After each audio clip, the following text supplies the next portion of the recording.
Bagi Bapak Ibu Saudara yang terkasih dalam nama Tuhan Yesus, kini saatnya kita akan mendengarkan kebenaran firman Tuhan. Mari Bapak Ibu, sama-sama kita mempersiapkan hati kita untuk mendengarkan firman Tuhan. Kita undang Roh Kudus, supaya Roh Kudus yang selalu mengajari kita, memberikan kita pengertian. Terima kasih Tuhan. Kami buka hati kami Tuhan. Ketika kami mendengarkan firman-Mu, hati kami percaya Tuhan. Saat kami tak melihat jalan-Mu Tuhan, di situlah kami boleh datang di hadapan-Mu Tuhan. Terima kasih Tuhan. Selamat ku tak melihat jalan-Mu, saat ku tak mengerti rencana-Mu, namun tetap ku pegang janji-Mu. Pengharapanku hanya pada-Mu.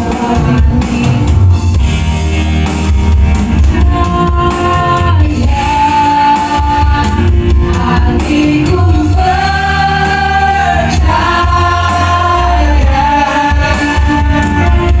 hatiku percaya,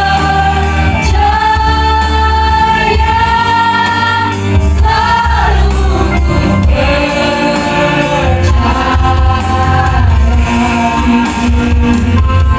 hatiku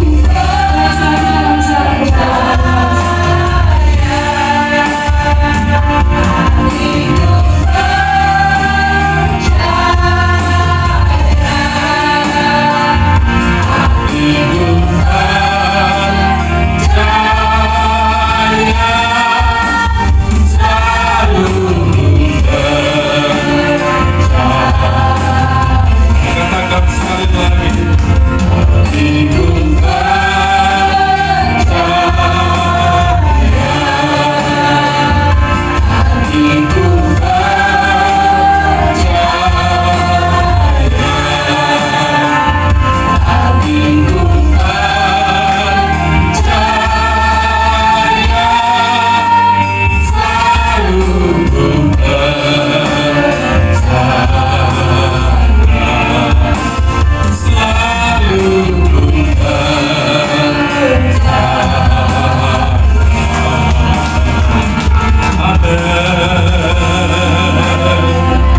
hati kami percaya kepadamu, kami selalu percaya bagimu Tuhan. Terima kasih Yesus kami dahsyat. Terima kasih Tuhan Yesus kami luar biasa. Terima kasih. Terima kasih Bapa, Engkau tetap Allah yang dahsyat, Allah yang luar biasa, yang selalu menolong dan memberkati kami. Jika kami boleh kembali ada dalam bait-Mu ini, kami boleh memuji Tuhan dengan sukacita. Kami tahu semua karena kasih-Mu yang dahsyat dan ajaib, yang selalu menyertai dan menopang hidup kami. Dan saat ini waktunya kami mau mendengarkan kebenaran firman-Mu. Urapi hamba-Mu, taruh firman-Mu di atas bibir mulut hamba, sehingga apa yang kami dengar bukan hikmat dan perkataan manusia biasa, tapi adalah firman yang datang dari ilham Roh Kudus. Karena itu setiap kami yang hadir dan mendengarkannya, yang sakit disembuhkan, yang lemah dikuatkan, yang susah terhibur dan yang terluka dipulihkan. Semua kami diberkati dalam nama Yesus Kristus. Kami buka hati kami mendengar firman Tuhan. Segala sesuatu yang bersumber dari sejahat kami tolak, kami teging dalam nama Tuhan Yesus. Kami siapkan hati kami. Haleluya. Yang siap dengar firman Tuhan katakan amin. Silahkan duduk kembali Bapak Ibu Saudara yang dikasihi oleh Tuhan Yesus Kristus. Shalom.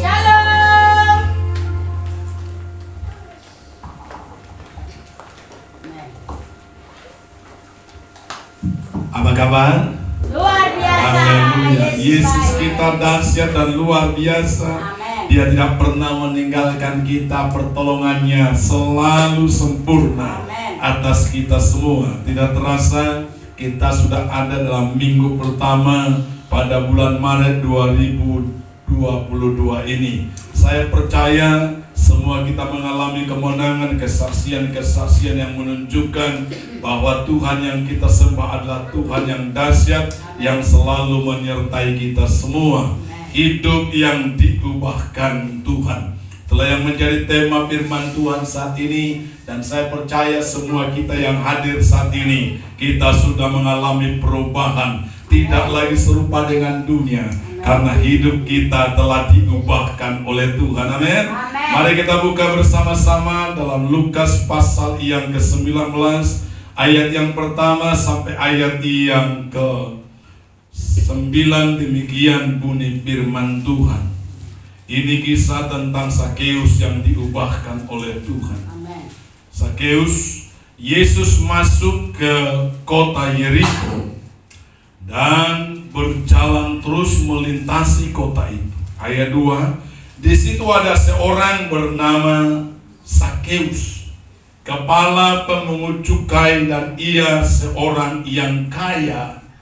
Ia berusaha untuk melihat orang apakah Yesus itu, tetapi ia tidak berhasil karena orang banyak, sebab badannya pendek. Ayat 4, maka berlarilah ia mendahului orang banyak, lalu memanjat pohon ara untuk melihat Yesus yang akan lewat di situ. Ketika Yesus sampai ke tempat itu, ia melihat ke atas dan berkata, Sakeus, segeralah turun, sebab hari ini aku harus menumpang di rumahmu. Lalu Sakeus segera turun dan menerima Yesus dengan sukacita. Tetapi sepi semua orang yang melihat hal itu bersungut-sungut katanya, ia menumpang di rumah orang berdosa. Tetapi Sakeus berdiri dan berkata kepada Tuhan, Tuhan, setengah dari milikku akan kuberikan kepada orang miskin, dan sekiranya ada sesuatu yang kuperas dari seseorang, akan kukembalikan 4 kali lipat. Kata Yesus kepadanya, hari ini telah terjadi keselamatan kepada rumah ini, karena orang ini pun anak Abraham. Sebab anak manusia datang untuk mencari dan menyelamatkan yang hilang. Amin. Saudara, saya percaya bahwa setiap orang yang mengalami perjumpaan dengan Tuhan akan mengalami perubahan hidup. Amin. Itu yang pertama yang harus kita yakini, dan itu yang menjadi kesaksian banyak orang, bahwa perjumpaan dengan Tuhan membawa perubahan hidup. Dan kita boleh ada saat ini, kita boleh berubah dari dunia, sehingga dalam segala situasi seperti yang disebutkan tadi, bukan hanya dalam keadaan suka, bukan ketika kita beruntung secara materi, bukan sedang kita dipromosikan dalam sebuah jabatan dan seluruh urusan kita lancar, baru kita mengucap syukur, baru kita bersuka cita. Karena dunia hanya bisa bersuka cita karena saat segala sesuatunya berjalan sesuai dengan rencananya. Segala sesuatu yang dihadapi dan dijalani boleh memberi keuntungan kepadanya. Tetapi ketika segala sesuatu tidak seperti yang diharapkan, semuanya begitu mengecewakan, mereka akan bersungut-sungut dan mereka berputus asa. Tapi kita sudah berubah. Kenapa kita bisa berubah dan kita dapat mengucap syukur dalam segala hal, bersuka cita senantiasa? Jawabannya, karena kita telah mengalami perjumpaan dengan Yesus. Amin. Setiap orang yang mengalami perjumpaan dengan Yesus, dia akan mengalami perubahan. Kita lihat seorang perempuan Samaria yang dikisahkan di Yohanes pasal yang keempat ayat ke-28 sampai ayat yang ke-29. Yohanes pasal 4 ayat yang pertama sampai ayat yang ke-29, saudara, itu kisah seorang perempuan Samaria Yang sebelumnya dia begitu mengalami dan merasakan hidupnya tidak berarti. Berjumpa dengan orang pun ia menjadi takut. Sehingga saudara, pada saat itu dia hanya mau keluar dari rumahnya dan mengambil air di sumur pada siang hari, ketika ibu-ibu yang lain, ketika orang lain tidak ada di sumur, dia pergi ke sana. Kenapa? Karena dosa yang ada dalam dirinya menuduh dia, membuat dia tidak merasa tenang. Tetapi dengar, ketika dia berjumpa dengan Tuhan, Tuhan menemui dia secara pribadi, saudara, dalam perjalanannya. Maka dia bercakap-cakap dengan perempuan ini.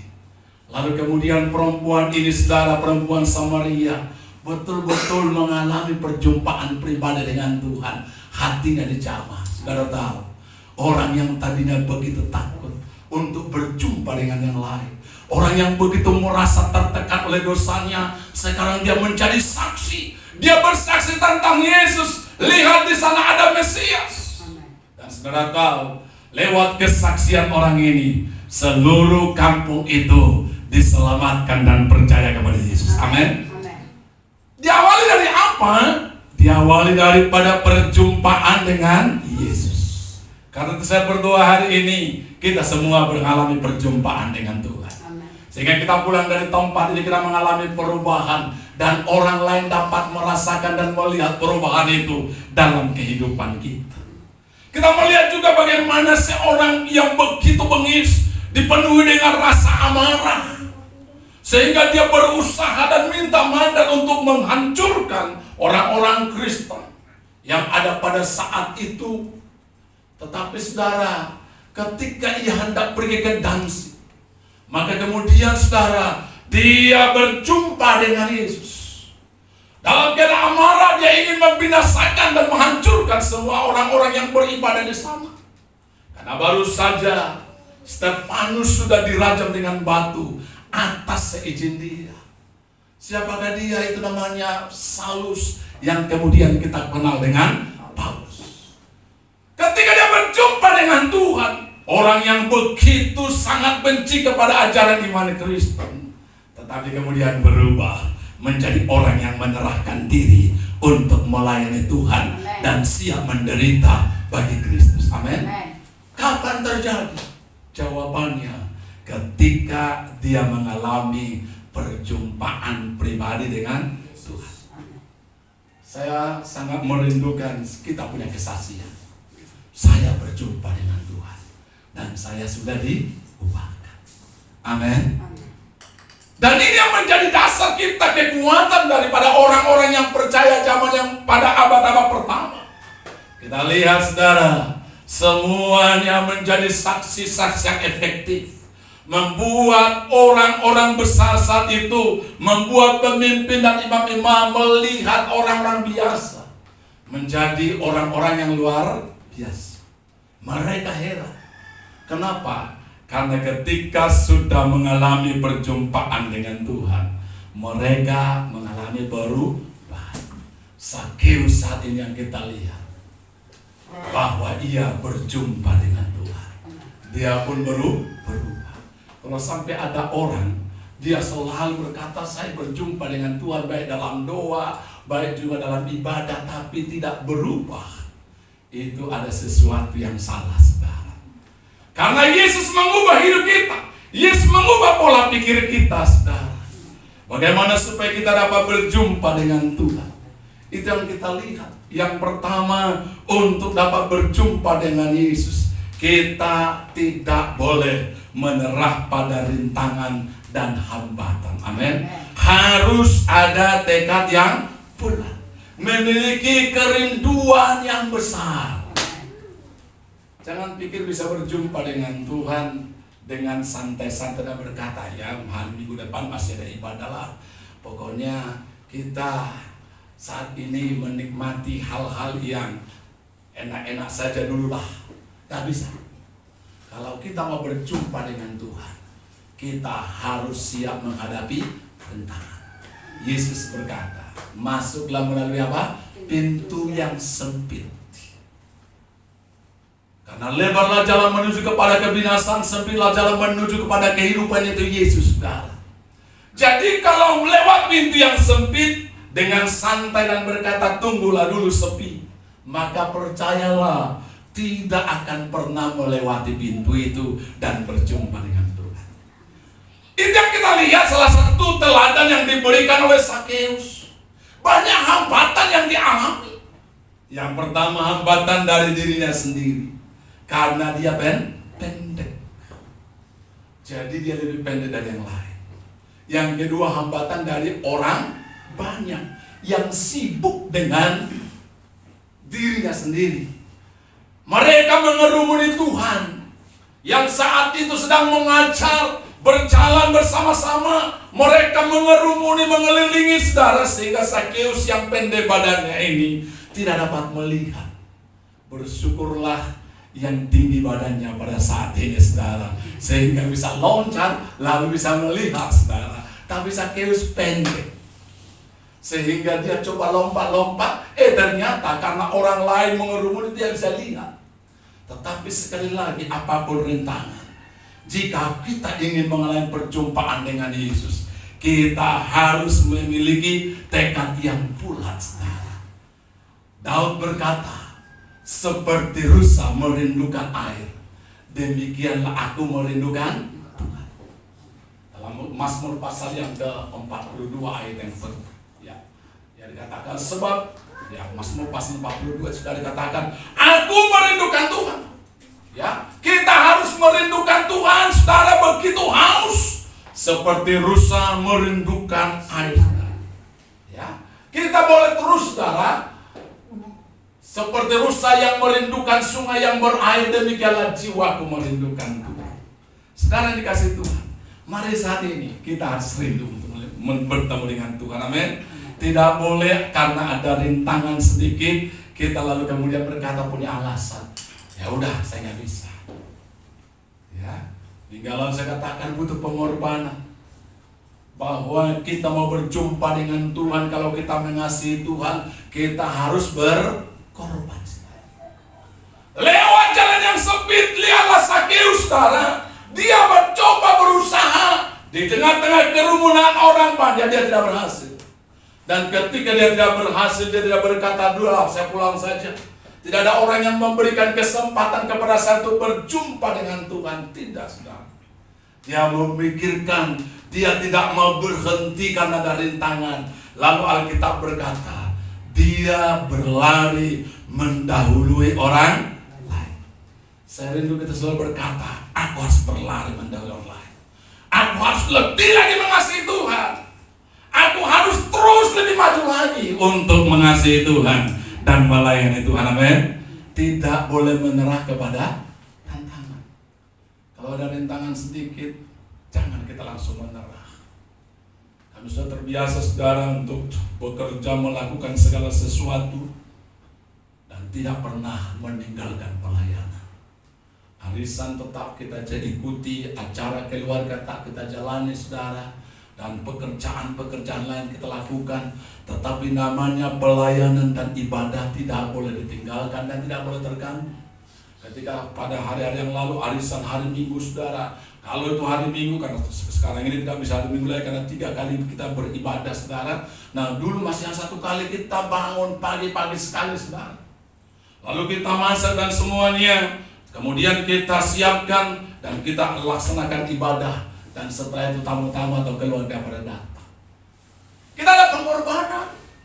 Untuk apa? Karena kita tahu, saudara, untuk dapat berjumpa dengan Tuhan, kita harus ada tekad yang bulat. Yesus berkata bahwa berbahagialah orang yang lapar dan haus. Orang yang lapar dan haus itu selalu merindukan makanan. Amin. Ini harus kita miliki. Kita haus lapar akan Tuhan dan kita pasti berjumpa dengan Tuhan. Itu yang pertama, saudara, yang harus kita teladan. Sekali lagi, perjumpaan dengan Tuhan mengubah hidup kita. Dan yang kedua, untuk kita bisa berjumpa dengan Tuhan, kita tidak boleh menyerah kepada rintangan. Satu saat saudara tersinggung dengan temanmu, lalu katakan enggak enak lah di gereja itu, saya tersinggung. Maka saudara, saudara pun menjadi orang yang kalah dalam rintangan itu. Zakheus tidak terlalu terpengaruh dengan orang-orang sekelilingnya. Bagi dia, yang penting aku berjumpa dengan Tuhan. Dia berlari, saudara. Dia memanjat pohon, dia kehabisan akal. Makanya kalau orang bilang orang pendek banyak akalnya, saudara. Ya, dia berlari, saudara, lalu manjat pohon. Dia lihat Yesus pasti lewat dari sini. Saudara, Tuhan kita mengerti isi hati kita. Kalau kita rindu kepada Tuhan, Dia selalu memuaskan hati kita. Amin. Karena apa? Karena kita berubah setelah kita berjumpa dengan Tuhan. Karena itu, saudara, ibarat orang mengatakan pucuk di cinta, ular pun tiba, saudara. Itu selalu Tuhan berikan. Tuhan selalu memberikan kepada kita lebih daripada yang kita harapkan dan doakan. Amin. Kalau sudah tiba waktunya Tuhan menjawab doa kita, percayalah bahwa jawaban itu tidak pernah pas-pasan. Dia selalu memberikan lebih daripada yang kita inginkan, lebih daripada yang kita pikirkan, yang membuat kita terheran-heran. Saya mau sampaikan kepada kita, Tuhan tidak pernah memberkati kita hanya pas-pasan saja. Karena Ia berkata, aku datang untuk memberikan hidup pas-pasan. Oh enggak ya, hidup berkelimpahan, lebih daripada cukup. Itu yang kita lihat di sini, saudara. Ketika Tuhan melihat kerinduan hati kita dan kita tunjukkan kerinduan hati kita untuk Tuhan, saudara, kita tidak menyerah kepada rintangan yang ada.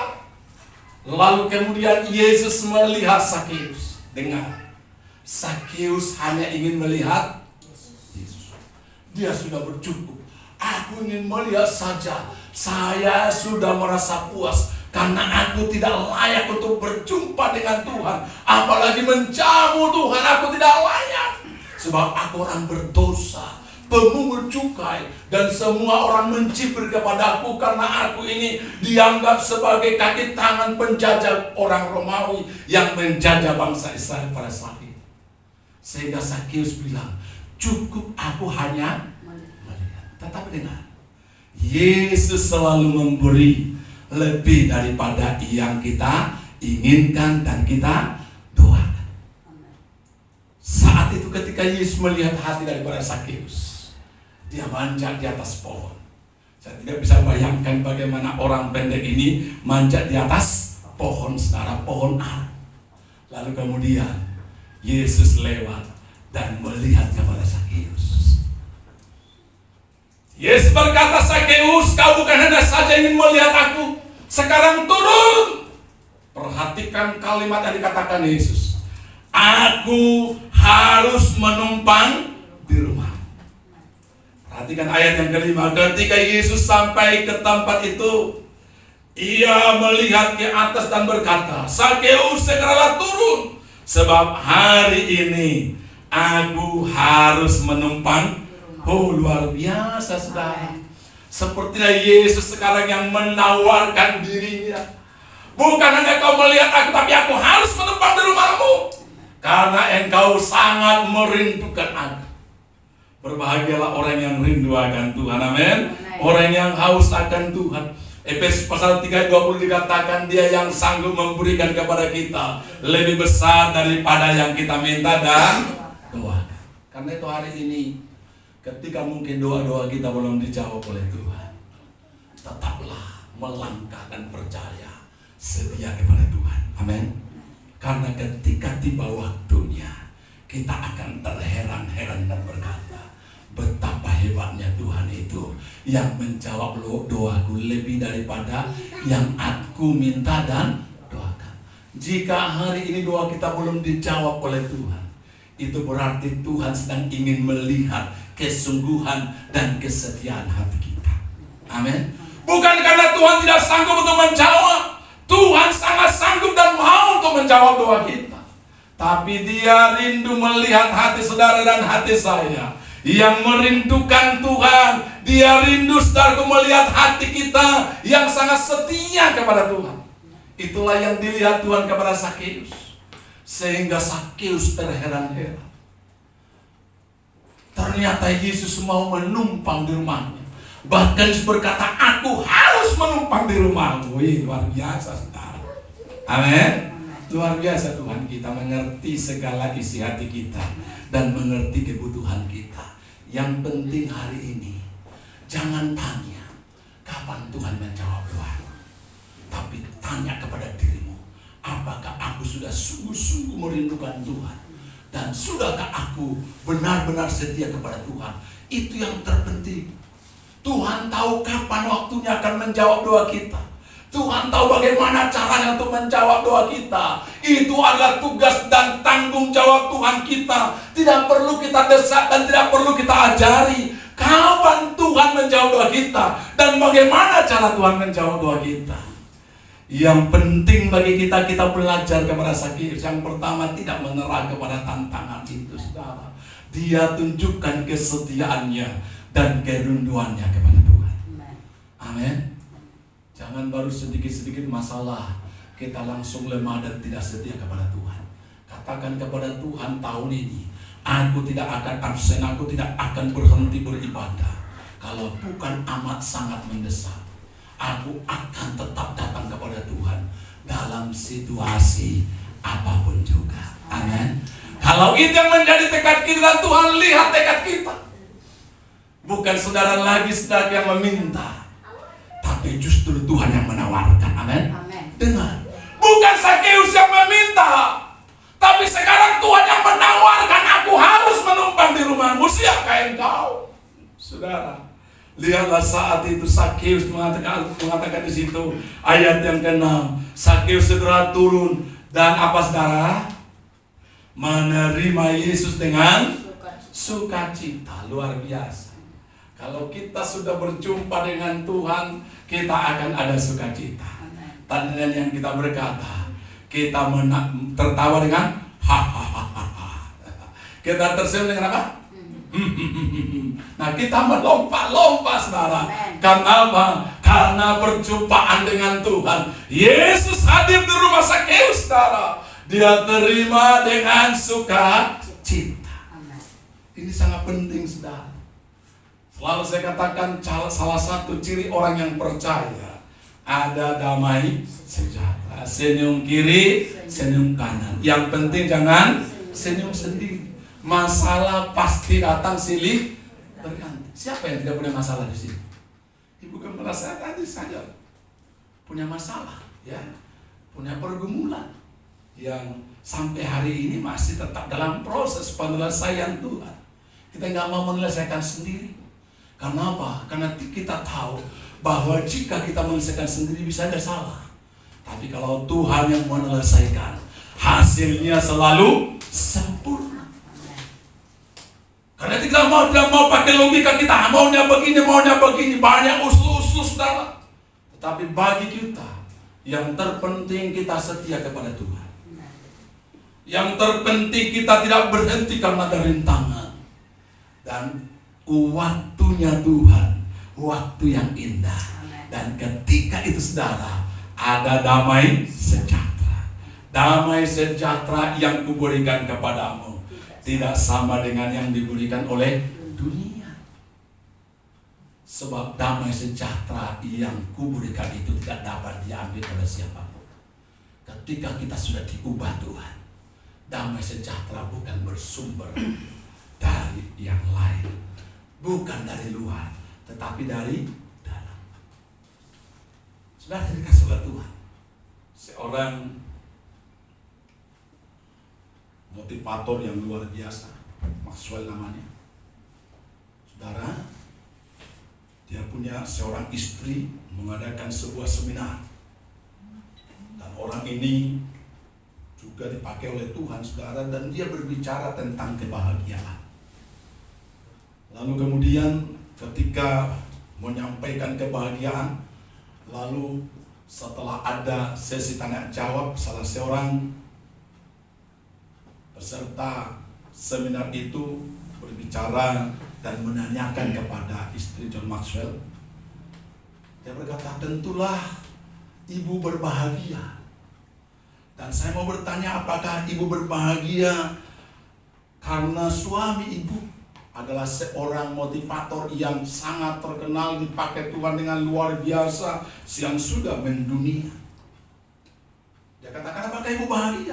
Dia bilang begini, saya bukan tidak bahagia karena menikah dengan suami saya, John Maxwell. Saya tidak bahagia. Semua orang bingung. Padahal John Maxwell sudah memberi jadi motivator yang luar biasa, saudara, yang sudah menguatkan banyak orang, tapi ternyata istrinya tidak bahagia karena John Maxwell. Tapi kemudian dia katakan, saya bahagia karena Kristus ada dalam hati saya. Amin, saudara. Dia katakan, saya tidak bahagia karena menikah dengan John Maxwell. Sekalipun John Maxwell itu adalah seorang motivator, tapi dia tetap punya kelemahan. Dia telah punya kekurangan dan dia tidak akan dapat memuaskan jiwa saya. Tetapi saya bahagia karena saya sudah berjumpa dengan Yesus dan Yesus ada dalam hati saya. Amin. Ini yang menjadi kuncinya. Kita bahagia. Jangan berpikir, waduh seandainya suamiku seperti ini, dengan kriteria seperti ini, seandainya istriku seperti ini, punya kriteria seperti ini, aku bahagia. Saudara, kebahagiaan kita bukan datang dari luar, tapi kebahagiaan kita bersumber dari dalam. Ketika Yesus berjumpa dengan kita dan masuk dalam hati kita, kita akan menikmati kebahagiaan dalam segala situasi yang kita hadapi. Ada sukacita yang begitu berlimpah-limpah. Dia menerima Yesus dengan sukacita, saudara. Karena apa? Karena Tuhan kita selalu memuaskan hati kita ketika kita datang kepadanya dengan penuh kerinduan. Itu yang pertama. Yang kedua, saudara, yang perlu kita pahami, bagaimana Yesus mengerti kebutuhan kita. Dia menjawab segala sesuatu yang kita perlukan, saudara. Dan yang keempat, saudara, bahwa ketika kita sudah terima Yesus, kita harus membuktikan iman kita. Iman harus dibuktikan dengan perbuatan. Amin. Iman harus dibuktikan dengan perbuatan. Karena apa? Di luar sana banyak orang nyingir, saudara. Lihat, Zakheus sudah terima Yesus dengan sukacita. Diberikan pesta, makan bersama, begitu bahagia Zakheus. Tetapi ada aja orang yang nyingir, saudara. Ya? Nyinyir ya, yang selalu kritik, saudara. Siapa itu orang munafik? Kalau banyak orang kritik terus, tidak usah dijawab. Tidak usah kita berdebat. Tidak usah bela diri.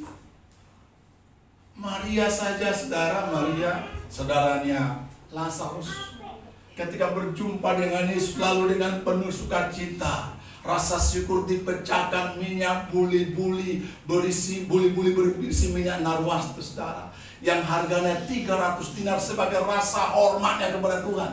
Ada juga orang yang nyindir, saudara. Ya, ada orang yang kritik. Siapa? Yudas Iskariot. Kenapa? Karena memang dia tidak tulus, suka mencuri uang yang sedang dipegangnya karena dia benar.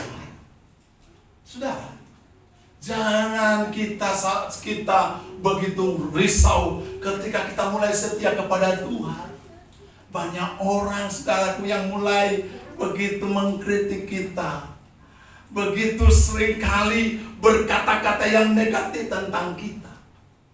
Kepada Yesus yang masuk kepada saat itu di rumah, Zakheus mengatakan, loh, kenapa dia mau bergaul kepada orang berdosa? Saudara, sebaik apapun yang kita lakukan, selalu ada, saudara, orang yang tidak suka. Tetapi sekali lagi, kita harus tunjukkan iman kita, menjawab semua keraguan orang lain dengan apa? Perbuatan. Lalu kemudian ketika mendengarkan kritikan orang itu, sungut-sungut orang itu, saudara. Lalu kemudian dalam ayat yang ke-7 mereka bersungut-sungut. Ayat 8 dikatakan, Zakheus membuktikan perubahan hidupnya lewat perbuatan. Saya rindu kita semua boleh menunjukkan kualitas iman kita lewat perbuatan. Dalam Filipi pasal yang ke-4 ayat yang ke-6 dikatakan 5-6, hendaklah kebaikan hatimu diketahui semua orang. Dan ini yang dilakukan oleh Sakeus. Dia menunjukkan bahwa dia sudah berubah. Karena dia sudah berjumpa dengan Yesus, pola pikirnya sudah berubah sekarang. Nilai-nilai dalam kehidupannya sudah berubah. Tujuan hidupnya sudah berubah. Dan ditunjukkan dalam perbuatan. Kalau sebelumnya tujuan hidup dalam mengumpulkan uang sebanyak-banyaknya. Dan bagi dia yang penting adalah aku dapat mendapatkan uang sekalipun orang lain dirugikan. Tetapi sekarang dia sudah berubah. Tujuan hidupku bagaimana supaya aku dapat mencari berkat bagi banyak orang dan menyenangkan hati Tuhan. Sehingga dia berkata saat itu menjawab keraguan orang banyak. Dengar, jangan kalian kritik Tuhan. Jangan sampai kalian menyalahkan Tuhanku karena Dia sudah menyelamatkan orang berdosa. Aku sudah diubahkan. Setengah dari hartaku akan kuberikan kepada orang miskin. Amin, saudara. Ini bukan orang miskin, ini Sakeus. Dikatakan dia orang apa? Kaya. Kepala pemungut cukai. Dia orang kaya. Istilah sekarang dia konglomerat. Tetapi sekarang dia tidak sayang-sayang lagi. Karena bagi dia perjumpaan dengan Yesus lebih daripada segalanya. Dia katakan setengah dari hartaku, kalau hartaku ada 2 triliun, maka 1 triliun kuberikan kepada orang miskin. Dan dia tantang, mungkin ada di antara saudara yang kuperas, ada yang kutipu, maka akan kukembalikan 4 kali lipat. Artinya dia katakan begini, yang penting aku sudah memiliki Yesus, aku siap bangkrut secara materi. Aku siap kehilangan semua apa yang menjadi kenyamananku selama ini. Aku berikan demi Tuhan. Karena Tuhan mengasihi aku. Dia menjawab keraguan banyak orang dengan perbuatan. Iman tanpa perbuatan pada hakikatnya adalah mati. Ya, dikatakan saudara dalam Yakobus pasal 2:17. Iman tanpa perbuatan pada hakikatnya adalah mati.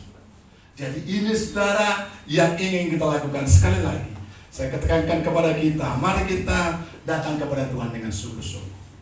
Karena Tuhanlah yang dapat mengubah hidup kita. Kalau hari ini saudara merasa tidak bahagia, suka cemburu kepada orang lain, enak banget orang lain, saudara dengar, saudara butuh Yesus. Kita butuh Yesus. Karena kebahagiaan kita bukan bersumber daripada apa yang ada di luar. Kalau kita sudah punya Yesus, kita akan katakan, apalah orang yang paling bahagia dalam dunia ini. Amin. Kalau masih sering mengatakan aku orang yang paling malang, maka itu menunjukkan saudara belum menikmati Yesus sungguh. Masih suka mengeluh dengan kehidupan, cemburu dengan kehidupan orang lain, berarti itu belum sepenuhnya dipenuhi oleh kasih Kristus. Kalau kita sudah berjumpa dengan Yesus, kita akan katakan, aku orang yang paling bahagia di dunia. Karena Yesus dalam hati saya, Dia memberikan kesejukan bagiku. Dan perjumpaan dengan Tuhan itu dimulai dengan ketika kita memiliki kerinduan dan tekad yang kuat, tidak gampang menyerah, dan kita terus menunjukkan kepada Tuhan kesetiaan kita, keteguhan hati kita. Dan dengar, kalau sudah tiba waktunya Tuhan melihat hati kita, maka Dia akan memberikan kepada kita jauh lebih banyak, jauh lebih besar daripada apa yang kita inginkan, apa yang kita pikirkan. Kita akan terheran-heran pada saat itu. Dan kita akan memiliki sukacita dan berlimpah-limpah. Dan yang ketiga adalah bahwa kita harus membuktikan iman kita dari perbuatan. Amin. Sebab iman tanpa perbuatan adalah mati. Kita tidak diselamatkan oleh iman. Kita tidak diselamatkan oleh perbuatan. Kita diselamatkan oleh iman. Tetapi iman yang benar akan menghasilkan perbuatan yang baik. Mari kita datang saat ini. Segala kemuliaan hanya bagi Tuhan Yesus Kristus yang sudah menyertai dan menolong hidup kami sehingga kami dapat melaksanakan ibadah kami pada saat ini. Biarlah semua yang kami kerjakan kiranya dapat menenangkan, memuliakan nama Tuhan sehingga Engkau Tuhan selalu diagungkan dalam hidup kami. Kami berdoa ya Tuhan bagi semua jemaat-Mu yang hadir saat ini, berkat-Mu berlimpah atas mereka, penyertaan-Mu sempurna dalam kehidupan mereka. Berdoa bagi jemaat yang tidak hadir Tuhan, sertai mereka jika ada yang malas, selalu ingatkan supaya mereka boleh memprioritaskan Tuhan dalam kehidupan mereka. Jika ada yang sakit saat ini, Tuhan jamah, Tuhan pulihkan, sembuhkan ya Tuhan. Di dalam nama Tuhan Yesus Kristus, kami serahkan gereja-Mu di tempat ini Tuhan, terus bertumbuh dan berkembang menjadi alat dalam tangan Tuhan untuk boleh memenangkan lebih banyak lagi jiwa-jiwa. Berdoa untuk semua ibadah-ibadah sepanjang minggu ini, ibadah sekolah minggu, ibadah pemuda remaja, juga komsel yang akan laksanakan rumah Bapa Pengaribuan. Tuhan memberkati supaya lewat semua sarana ibadah ini Tuhan, semakin banyak jiwa dimenangkan bagi kemuliaan nama-Mu. Terima kasih Bapa Tok Surgawi. Kami berdoa untuk bangsa dan negara kami, pemerintah kami, Tuhan memberkati di tengah-tengah segala situasi yang sulit saat ini. Kami percaya tangan Tuhan akan menolong bangsa kami sehingga bangsa kami tetap boleh berdiri teguh melewati badai dan rintangan apapun. Terima kasih Bapak untuk semua persembahan yang diberi. Terima persembahan menjadi upah yang arif di hadapan-Mu. Olehnya Tuhan, setiap rupiah yang dapat dipakai melebarkan kerajaan Allah di tengah-tengah dunia ini. Tangan-tangan sudah memberi, menerima kembali berlipat ganda, 30, 60, bahkan 100 kali lipat. Terima kasih Bapak, kami akan pulang sebentar. Biarlah kami pulang dengan membawa berkat Tuhan. Kekasih Tuhan, arahkan hatimu kepada Tuhan. Pulang dan terimalah berkat Tuhan.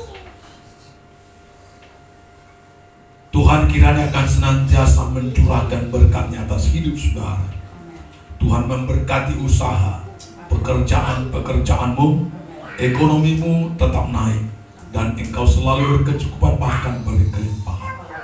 Tuhan memberkati keluargamu, diberkati ada damai sejahtera, ada sukacita, keharmonisan, anak cucumu pun perkasa di bumi. Diberkatilah kesehatanmu, dijauhkan engkau dari segala sakit penyakit apapun, diberikan kepadamu tubuh yang sehat dan tetap melayani Tuhan. Kasih karunia Allah yang berlimpah-limpah, damai sejahtera Kristus Yesus Tuhan, urapan tuntunan persaudara kudus menyertai saudara sekalian hari ini, esok, selama-lamanya. Amin. Bapa